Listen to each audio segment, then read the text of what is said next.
오늘 말씀에는 사두개인에 이어서 바리새인이 등장합니다.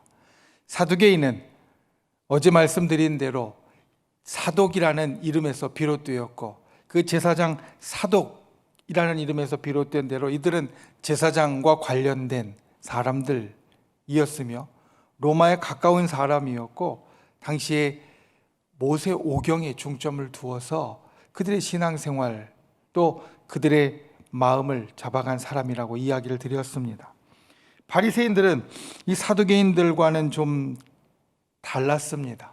그들은 모세 율법뿐만 아니라 모세 이후에 이 율법들을 해석하고 율법들에서 나온 규례들까지 엄격하게 해석하고 지키는 사람이었습니다. 우리가 마태복음 15장에 보면 제자들이 음식을 먹을 때 손을 씻지 않고 먹는 것을 바리새인들이 지적하는 것을 봅니다. 저들이 장로의 유전에 따라 손을 씻고 마땅히 먹어야 되는데 왜 지키지 않냐고 예수님께 항의하는 것을 봅니다. 이것이 바리새인들이 지키는 그러한 규정들이었습니다. 모세 오경의 율법뿐만 아니라 그 율법을 해석하고 그 율법에서 나온 다른 규례들도 이들은 엄격하게 장로들의 유전까지도 지키는, 성경에 직접 나와 있지는 않지만 그 유전까지도 지키려고 했던 사람들이 바로 바리새인들이었습니다. 그래서 이 바리새인들은 정결 그리고 11조, 안식일 준수 이런 것들을 중요하게 여겼고, 그것은 복음서에 보면 예수님께 그리고 제자들과 서로 논쟁하는 과정 중에 그대로 드러나 있습니다. 그런데 이 바리새인들은 사실 당시에 예수님 당시에 유대인들 가운데서 가장 강력한 당파였습니다. 마카비 전쟁 이후에 이 바리새인들은 가장 강력한 당파를 형성하고 있었고 가장 유대 사회에 영향을 미치는 사람들이 되었다라는 겁니다. 그래서 이 바리새인들 주위에는 또 이 바리새인들 가운데에는 율법의 보조를 맡은 서기관과 율법사들이 있었습니다. 오늘 바리새인들을 대표해서 또 대신하여서 예수님께 나와서 질문한 율법사도 그러한 맥락에서 우리가 이 말씀을 이해할 수 있습니다. 그냥 볼 때는 이 바리새인들이 좋아 보입니다. 규정들을 다 지키고 그 다음에 말씀에서 나온 것뿐만 아니라 말씀에서 이제 그 해석하고 그 말씀의 이후에 장로들이 이야기한 것까지 다 지키는 이들은 종교적으로 또 신앙적으로 아주 신실한 사람같이 보입니다. 그런데 이들에게는 아주 큰 위험성이 있었습니다. 그것은 무엇이냐면 그들이 율법을 과하게 지킨다는 것, 그것과 같이 연결되어서 자기들이 무조건 옳다라는 과한 자부심, 엄격함이었습니다. 우리는 이것을 기도에 대해서 논쟁하는 세리와 바리새인들의 기도에서 우리는 알 수 있습니다. 바리새인들은 큰 길가에서 손을 들고 기도하면서 내가 하나님의 자녀되고 그리고 아브라함의 자손된 것을 주님께 감사한다고 드러내놓고 기도하는 자가 되었다라고 하면, 세리는 이제 자기의 잘못 때문에 사람들 앞에 드러내지도 못하고 저 뒤에 숨어서 하나님 앞에 기도하는 사람이 되었는데, 이 바리새인들이 자기들이 과하게 옳다는 자부심 때문에 그와 같이 드러나는 것이 맞지 않다라고, 잘못되었다라고 예수님께서 말씀하시는 그것을 통하여서 이들이 그와 같이 율법을 열심히 지키려고 하는 것은 좋은데 그 열심에서 나와서 이들이 너무 엄격하고 그리고 스스로를 너무 자랑스럽고 스스로만 옳다라고 여기는 이것이 예수님에 의해서 질책을 받고 예수님에 의해서 잘못되었다라고 말씀을 들었다라는 겁니다. 그들이 율법에 대해서 그리고 율법의 해석에 대해서 엄격하게 지키고 잘 안다고 생각했던 그들이 예수님께 와서 질문을 합니다. 선생님, 율법 중에서 어느 계명이 크니까? 오늘 36절 말씀입니다. 예수님께 와서 선생님, 여긴 랍비라는 말입니다. 말씀을 해석해 주는, 그리고 말씀에 대해서 잘 아는 랍비시요, 율법 중에 어느 계명이 크니까? 여러분, 오늘 날짜의 카리스를 보면 이 질문을 한 배경을 우리들에게 설명해 줍니다. 하나님의 율법은 우리에게 있어서 너무나 많았고, 그리고 제가 레위기와 신명기를 여러분들과 말씀을 나눌 때 이야기 드렸던 것 같이 율법은 너무나 많아서 그것들을 우리가 다 지킬 수 없고, 그것을 다 지키면 천국에 간다라고 하나님께서 우리들에게 말씀하셨다면 이 땅에 그 율법을 갖고 천국에 갈 사람은 아무도 없다. 율법은 우리에게 있어서 100%다 지킬 수 없는 것으로, 하지만 하나님께서 우리가 하나님의 백성으로 어떻게 살아야 할 것을 가르쳐 주는 것으로 주어졌다는 말씀을 드렸습니다. 그들도 이것을 알고 있었습니다. 율법을 엄격하게 지키지만 하나님께서 우리들에게 주신 율법을 우리가 100% 지키면서 살 수 없다. 바리새인들이 알고 있었습니다. 그래서 우리 카리스에 있는 대로 그들은 율법을 큰 계명과 작은 계명으로 나눴습니다. 그리고 큰 계명은 우리가 힘써 더 지켜야 하고, 작은 계명은 그나마 좀 낫다라는 그런 생각을 갖고 있었기 때문에 예수님께 물은 겁니다. 어느 계명이 큽니까? 어느 계명이 중요하고 어느 계명이 다른 계명들보다 먼저 항상 지키려고 노력해야 됩니까? 예수님께서 대답하십니다. 37절부터 40절까지의 말씀 가운데 예수님의 대답은, 첫 번째, 내 마음을 다하고 목숨을 다하고 뜻을 다하여 주 너희 하나님을 사랑하라 라는 것과, 두 번째, 내 이웃을 내 자신같이 사랑하라. 이것이 온 율법과 선지자의 강령, 제일 큰 것이고, 다른 모든 계명들이 거기에 다 연결되어 있다, 매달려 있다 라는 뜻입니다. 그러니까 가장 큰 계명으로 예수님은 두 가지를 이야기하십니다. 하나님을 사랑하라는 것과, 그리고 내 이웃을 사랑하라는 것. 우리가 이 말씀에 대해서는 너무나 많이 듣고 또 너무나 많이 우리가 묵상하고 새겼기 때문에 이 말씀의 뜻은 우리가 잘 알 겁니다. 하나님을 진심으로 사랑하는 것, 그리고 하나님을 사랑하는 자는 이웃을 사랑한다는 것. 그런데 곰곰이 보면 예수님께서 이야기하신 첫 번째 계명과 두 번째 계명은 공통점이 있습니다. 그것은 무엇이냐면 사랑입니다. 사랑. 하나님을 사랑하는 것도 사랑이고 이웃을 사랑하는 것도 사랑입니다. 예수님은 가장 큰 계명과 모든 율법의 근본 원칙이 바로 사랑이라고 이야기하십니다. 왜냐하면 예수님께서 지금 이 자리에 계신 것, 마태복음 22장의 이 자리, 마지막 십자가로 가시는 그 자리에 계신 이유가 바로 사랑이기 때문이고, 그 사랑 때문에 예수님은 이 모든 것을 감당하고 계시기 때문입니다.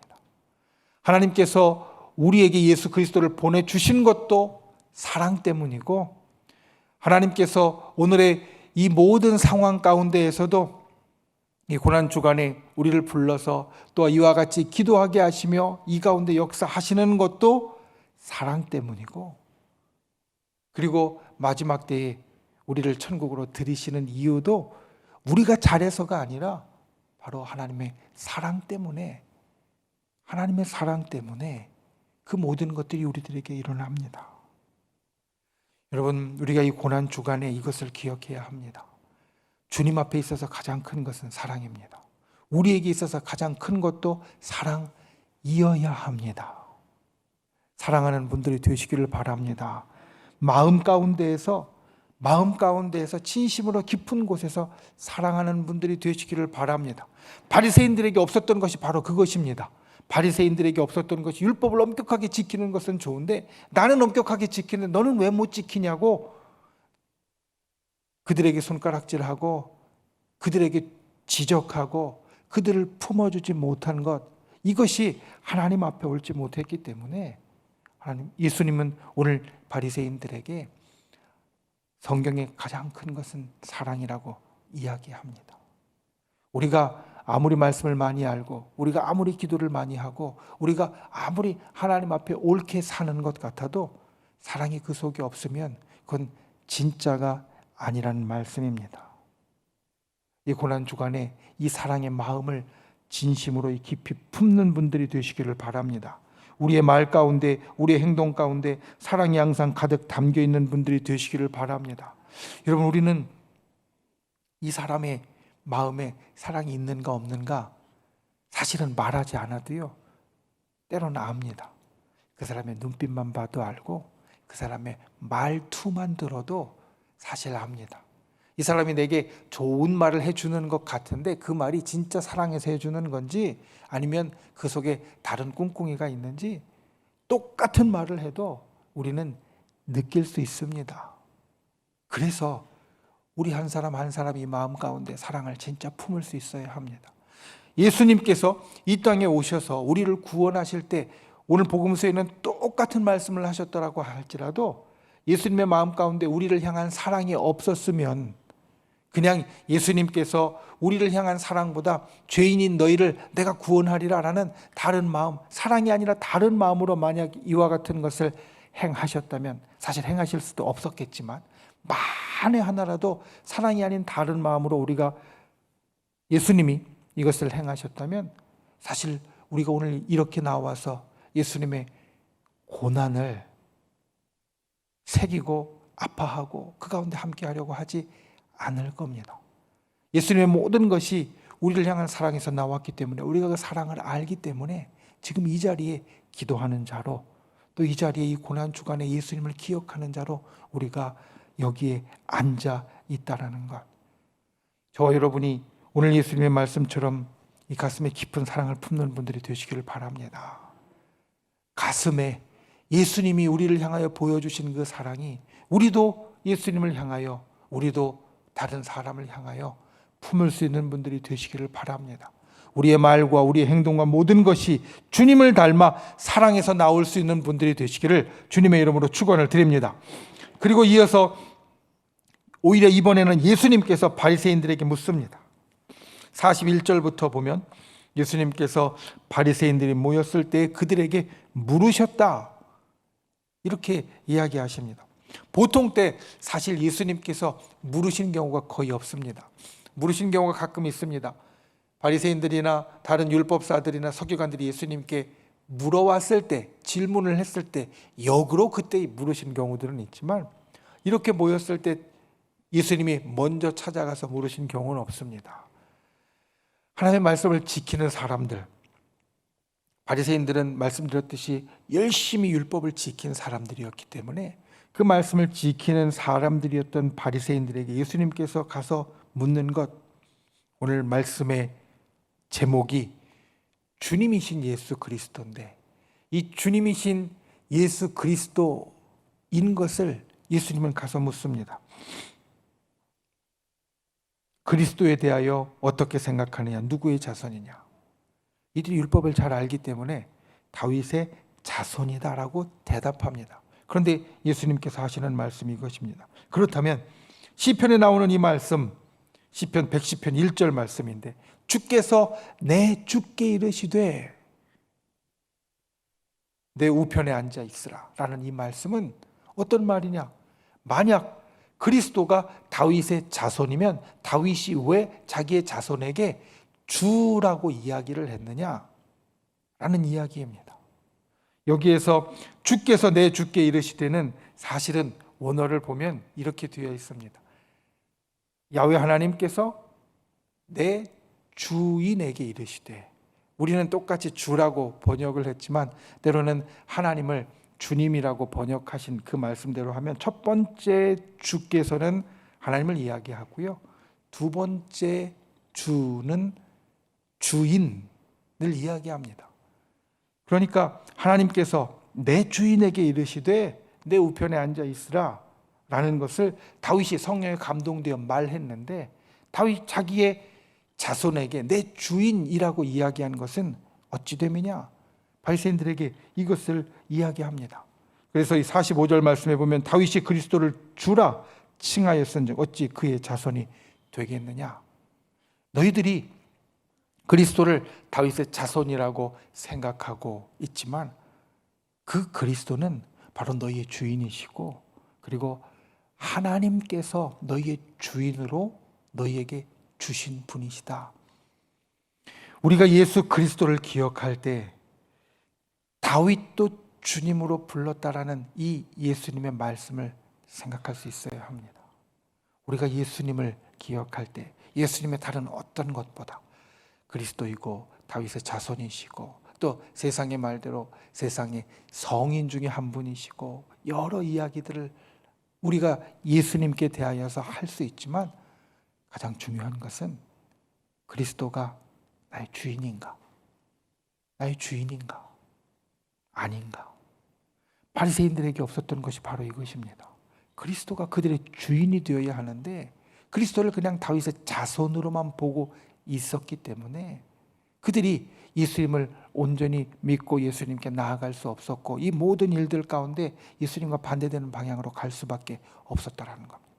우리가 성경을 많이 알고 바리새인들처럼 성경 말씀대로 지켜 살고 바리새인들처럼 그리고 성경 말씀대로 살으라고 다른 사람들도 열심히 끌고 오는 자가 되었다 할지라도 우리 속에 이게 없으면 안 된다라는 겁니다. 무엇이냐? 예수님이 나의 주인이시다. 예수님이 나의 주님이시다. 나의 주관자이시고 나의 온전하신 주인이시다. 여러분, 이 고난 주간에 예수님의 말씀을 다시 새길 수 있는 분들이 되시기 바랍니다. 예수님은 나의 주인이십니다. 예수님은 나의 주님이십니다. 나의 온전하신 주님이십니다. 이와 같은 고백을 주 앞에 드릴 수 있는 분들이 되시기를 바랍니다. 주님이 나의 주인이시기 때문에 사실 우리가 주님 앞에 기도하는 겁니다. 내 힘에 부치지만 주인이신 주님은 이 모든 것들을 하실 수 있으니까. 내 힘은 연약하지만 나의 주인이신 주님은 나의 연약함을 능히 덮으셔서 이 모든 것을 다 하실 수 있으니까. 우리는 그래서 주님 앞에 기도합니다. 그 주인이신 주님을 다시 한번 우리 가슴 가운데 새기는 저와 여러분이 되시기를 예수님의 이름으로 축원을 드립니다. 말씀을 맺습니다. 오늘 말씀 가운데 두 가지를 이야기 드렸습니다. 첫 번째, 사랑이 진짜 중요하다. 사랑의 마음이. 이 고난 주간에 예수님께서 우리들에게 베풀어 주신 모든 것도 사랑에서 나온 것이고, 그리고 주님을 따라가는 우리의 가슴 깊은 곳에 있어야 할 것도 바로 사랑이다. 그리고 두 번째로 예수님이 나의 주님이시다. 다윗도 그와 같이 고백한 것처럼 바리새인들에게 정말 부족했던 것, 아무리 하나님의 말씀을 열심히 배우고 지킨다고 해도 그들에게 정말 부족했던 것. 그래서 우리는 그렇게 하면 안 되는 것. 예수님이 나의 주인이시고 주님이시다. 이것을 항상 기억하고 특별히 고난 주간에 우리가 마음 가운데 새기는 저와 여러분이 되시기를 예수님의 이름으로 축원을 드립니다.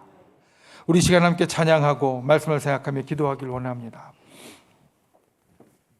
우리 보좌 앞에 모였네.